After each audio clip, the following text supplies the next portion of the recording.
Did you know that your childhood actually has a massive impact on the way that you interact with your finances as an adult? This is something that has continually blown me away and also brought me so much clarity as I've been on my intentional manifestation journey. And that's why on today's episode of the No Bullshit Manifestation Show, we are going to be talking about how your childhood impacts your finances as an adult and what you can do now as an adult to change the things that you are not so happy with. What's up, and welcome to the No Bullshit Manifestation Show, the podcast that demystifies all of the nonsense that surrounds manifestation and gives you a realistic view of what it's like to be on a personal, professional, and spiritual growth journey. I'm your host, Kat Kozad, manifestation and money mindset expert, and I'm so happy you're here. Let's fucking do this thing. Oh my goodness, y'all. This is going to be one juicy podcast episode for you. This is huge. When it comes to money manifestation, this is questionably one of the most important podcast episodes that I've released because this will help you identify some of the areas that are not so obvious that have been blocking you from manifesting more of the money that you want into your life. So with that being said, there are three major components that really impact our finances from childhood. And once you have a deep understanding of each of these three things, you will be able to heal from it once and for all and manifest more money into your life. But before we dive into those three major components, I need to tell you that there are only 4 days left to join this round of the Abundant AF Babe Academy, which is my signature online manifestation program that has been specifically designed to help you release and overcome all of the mental, emotional, and energetic blockages that have been holding you back from manifesting that life full of freedom, abundance, money, and fulfillment. And I can tell you that the Abundant AF Babe Academy is unlike any other manifestation program out there for so many different reasons. One of the most major reasons being the fact that we do not only do the deep healing subconscious reprogramming, but we also incorporate somatic healing and trauma healing so that you can get your brain and body into complete communication with each other so that you become that clear channel to attract and manifest every single thing that you want into your life. So like I said, there are only 4 days left to join the Abundant AF Babe Academy. There are also very limited spots available at this point. So click the link down below in the show notes to claim your spot in the Abundant AF Babe Academy today. Enrollment closes on February 28th, and our first group coaching call will start on March 14th. But as soon as you sign up, you get instant access to the online course and the private support community where you can start to get immediate support from me. But with that being said, let's dive into today's podcast episode and how your childhood impacts your finances as an adult. So whether you are aware of it right now or not, the subconscious mind makes up 95% of the human brain and is typically molded between ages 0 to 7 by our parents, primary caregivers, friends, teachers, media, society, whatnot. And because of this, the things that we learn through ages 0 to 7 are then the things that we continue to manifest over and over again in some way or another as an adult until we take this intentional look at what are the things that haven't been serving us so that we can finally remove them from our lives and start to create more supportive beliefs and habits that will create new neural pathways inside of the subconscious mind so that you can naturally attract and manifest more of what you want into your life. So with that being said, beyond just the basic understanding of the subconscious mind, there are 3 components that affect your relationship with money beyond everything else. So what are those 3 components? So these are not listed in any specific order, but the last one is definitely, in my opinion, the most interesting one and the one where most of the unexpected blocks lie within. So first one is how money was presented to you as a child and how safe you felt within it. The second is how you perceived your mom as a child. And the third is the way that you perceived your dad as a child. So let's dive into these one by one. First, with how money was presented to you as a child and how safe it felt. So oftentimes, subconsciously, money is often equated to safety and security. So when it comes to your relationship with money and the way that you interact with it now as an adult, it oftentimes is directly correlated to how safe you feel inside of your physical body, how safe you feel in your environment, and how safe you feel within your mind and your belief systems. And this is often imprinted into us through how safe we felt in our homes growing up and how safe we felt with money. So I want you to ask yourself, how safe did you feel in your home growing up independent of money? So taking money out of the equation, how safe did you feel in your home growing up? Did you feel safe? Did you feel protected? Did you feel secure?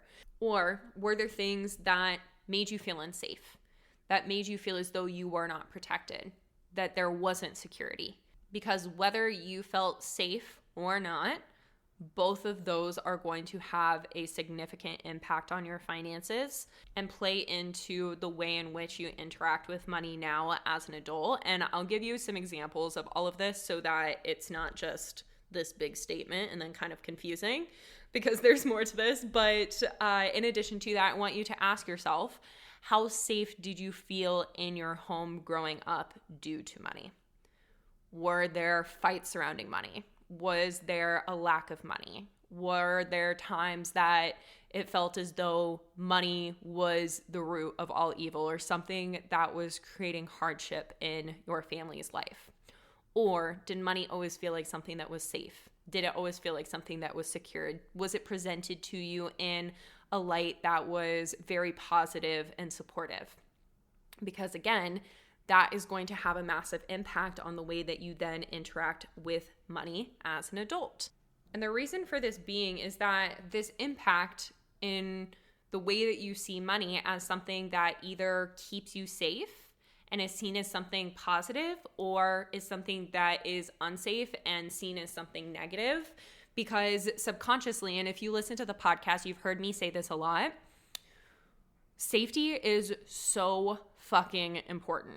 Safety is like one of the top things when it comes to manifestation that oftentimes gets missed out on because it's not so obvious. But our body and our brain's number one job is to try and keep us safe. So if money has been presented as something that you do not feel safe around, or something on a subconscious level that isn't safe for whatever reason that you experienced growing up, then although to the conscious mind, you may look at it and be like, duh, I want more money. Of course, give me more money. But you keep on running into this resistance where you cannot seem to achieve a certain financial status or goal, or you end up getting a lot of money and then there's some sort of circumstance that happens to take it all away. That is all a byproduct of subconscious lack of safety surrounding money. So a few examples of this, personally for me growing up, I didn't feel super safe in my environment a lot of the time growing up, because if you listen to the podcast, you'll know that I grew up in a household where my dad was an alcoholic and my mom wasn't a citizen of the US and just had to tolerate a lot of toxic behavior in order to stay here and raise me and my brother. But because I didn't feel safe a lot of the time, I attached to money as something that I needed in order to feel safe. And as an adult, until I did the inner work and until I healed my relationship with money and my relationship with myself in my past, I put all of my focus and all of my attention into the fact that I needed money to feel good. I needed money to feel safe. And a few other examples of this can be like, if you're someone who grew up in a home where money was used as a manipulation tactic, therefore, on a subconscious level, you can see money as something that is bad, because money is something that has been used for manipulation and therefore carries that weight and that heaviness. Or another example could be growing up in a home where there wasn't much money, and because there wasn't much money, you saw your parents fighting over it a lot. And because of those fights, you could see money as something that is bad on a subconscious level, something that causes rifts between people, that completely negates love, and try to push it away because of that.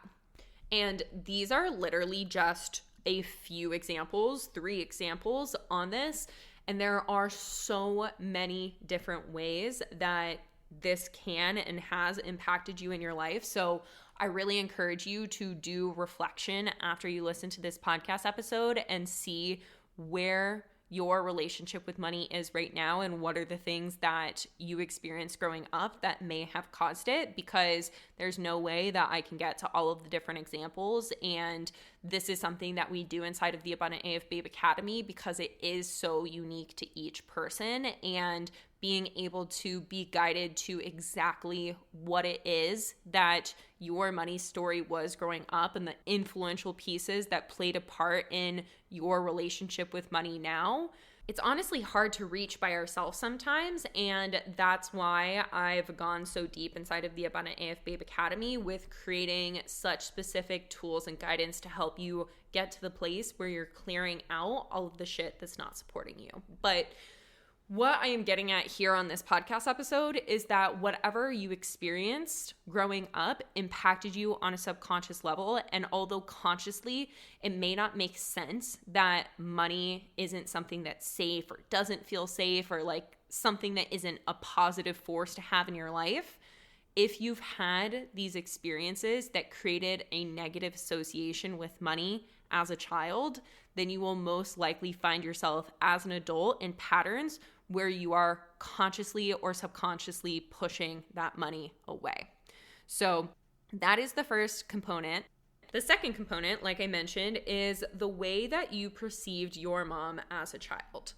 So whether you're aware of it or not, with your subconscious mind, as it's being formed as a child, your mom becomes an extension of self. And that is the way in which mom shows up and treats you, makes you feel about yourself, and speaks to you.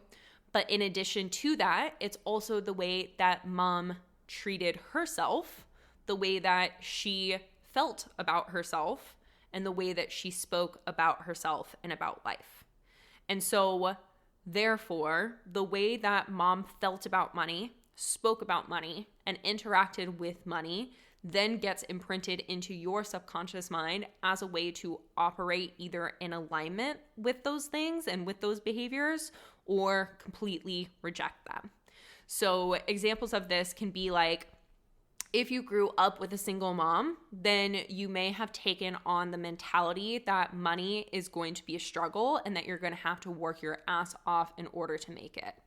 Or maybe you grew up with a mom who avoided her finances, but then would end up in a lot of debt and financial issues. You could find yourself in the position that you have rejected that behavior and you are constantly on top of your finances and very restrictive in some sort of way. Or you can find yourself in that same exact pattern and habit of avoiding your finances and then experiencing the same sort of financial issues over and over again. And again, with all of these, I just want to state that there are so many different variations on this, but these are just a few examples to help you start to identify this in your own life. But really what I'm saying here is that the way in which mom interacted with money and with the world is oftentimes how you will find yourself interacting with money as well, because mom is that subconscious extension of self. And you'll either accept or reject the behaviors, the patterns, the habits, the beliefs, and the emotional states that she embodied growing up during childhood when it comes to your finances. Which then leads us into the third one, and this is my favorite one because it's so fucking wild and continually blows me away on my healing journey, as well as after coaching 250 plus women, because it's just so interesting to see what the subconscious mind does. But our third one is the way that you perceived your dad as a child. And so while in our second component, mom is an extension of yourself via the subconscious mind and the way that the subconscious mind is formed growing up, dad is an extension of the world. Dad is an extension of other people, our work ethic, our relationship with money, God, the universe, the external parts of what we experience in the world. So as this part of the subconscious mind is being formed, it's coming from dad's way that he shows up and interacts with the world. So the way that dad talks to you, the way that he makes you feel, and the way that he treats you, as well as the way that dad speaks about himself and about the world, the way that he feels about himself and about the world, and the way that he treats himself and the world. And so when we look at money and your relationship to money, this is not just limited to your dad's relationship with money, but also your relationship to your dad as a whole. And I'm going to say that again because I know that this concept, when I first was introduced to it, was like, what the fuck? But also I was like, oh my God, so many things now make sense. And when I introduced this concept to the women that I work with, it's also one of those what the fuck moments, but then it just uncovers and reveals so much that you would never expect to be blockages in your life with your relationship to money and relationship to so many things. But for the sake of this podcast episode, your relationship to money. So this is not just limited to how you saw your dad interact with money, not just limited to the way you saw him speak about money, and not just limited to the way that you could feel he felt about money. This is your relationship to your dad as a whole and the way that he showed up in the world as a whole. So, for example, if your dad didn't give you a lot of attention growing up, as an adult, you could find yourself acting out, and this is subconsciously. It's not consciously all of the time. Maybe sometimes it's conscious, but majority of the time this is subconscious. You find yourself acting out or getting caught in tricky financial situations in an attempt to get your dad's attention. Or there could be the example of you make a fuck ton of money and you create a ton of success because subconsciously you think that if you do that, then you will get the attention from your dad that you've always wanted. So really looking at the fact that in both of those two things and the behaviors that come from and manifest from your relationship to not getting a ton of attention from your dad, it was never money at the core of it. It was your desire to receive more love, attention, and validation from your dad. But because you didn't get that, subconsciously it manifested in the way in which you treat money as an adult. So another example could be your dad was really nurturing and caring as a child and always took care of everything. And so this could manifest in the way as an adult that because dad was nurturing and dad is this extension of the world, the way in which we see relationships, people, money, work ethic, God, the universe, all of these different things, then you feel very supported by the world. You feel very supported by money. You feel very guided and nurtured. And because of that, have this really awesome and connected relationship with money.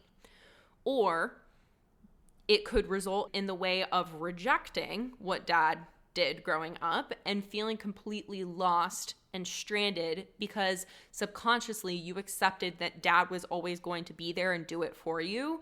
So therefore, when he isn't as an adult, it results in the behavior of just not knowing how to operate and function and create that support in the world, in your finances, and in the ways to feel really safe and grounded.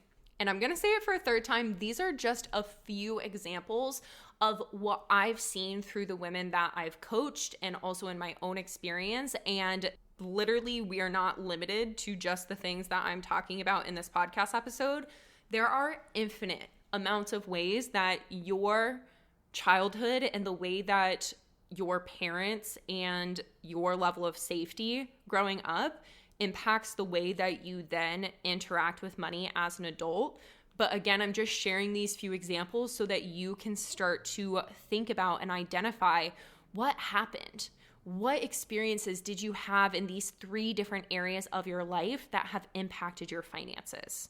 because becoming aware of those areas and the things that maybe do not feel as obvious but are impacting you can open that gateway and show you why you've been so blocked in your money manifestations, why you haven't been able to attain that level of success or financial status or whatever it may be that you desire for yourself.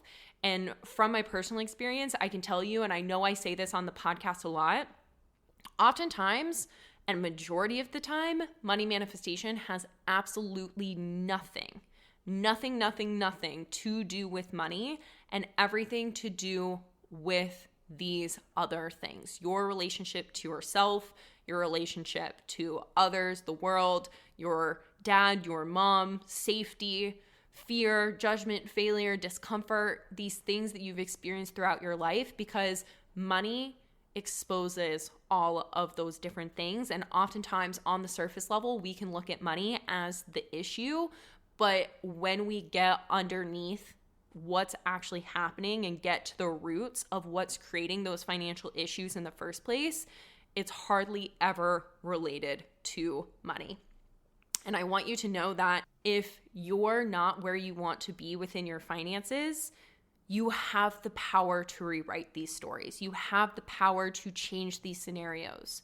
You have the power to reprogram your subconscious mind and recalibrate your nervous system to call in more abundance. You are not subdued to a life of struggling and never getting ahead and feeling as though you have to live on the hamster wheel because of the things that you experienced growing up. There's so much power in being able to recognize those things, because that's where you actually get to start to shift them and create and call in more abundance. And that is exactly what we do inside of the Abundant AF Babe Academy. That is exactly why I created the Abundant AF Babe Academy, because we think majority of the time it is just money. That if we just were smarter with our finances, or we followed Dave Ramsey's plan to eliminate our debt, or restricted ourselves, or did whatever, then we'd finally get where we wanted to be financially. But that's not the reality. Because if those roots are still living underneath the ground and still hanging out, and we don't know what they are, and they're not even related to our finances in the first place, then we're only going to continue to find ourselves back in those patterns of experiencing financial hardship in ways that do not support us. And you do not have to live that life. You do not have to have that experience anymore, because the Abundant AF Babe Academy will help you eliminate all of those things. So like I said at the beginning of this podcast episode, there are only 4 days left to join the Abundant AF Babe Academy, and there are very limited spots available at this point. So if you are ready to change your life and change your finances with intentional manifestation, click the link down below in the show notes and claim your spot inside of the Academy. I'm so excited to help you and guide you on this journey, and I hope that this podcast episode was helpful for you. That's all that I have for you on today's episode, and I will chat with you on the next one.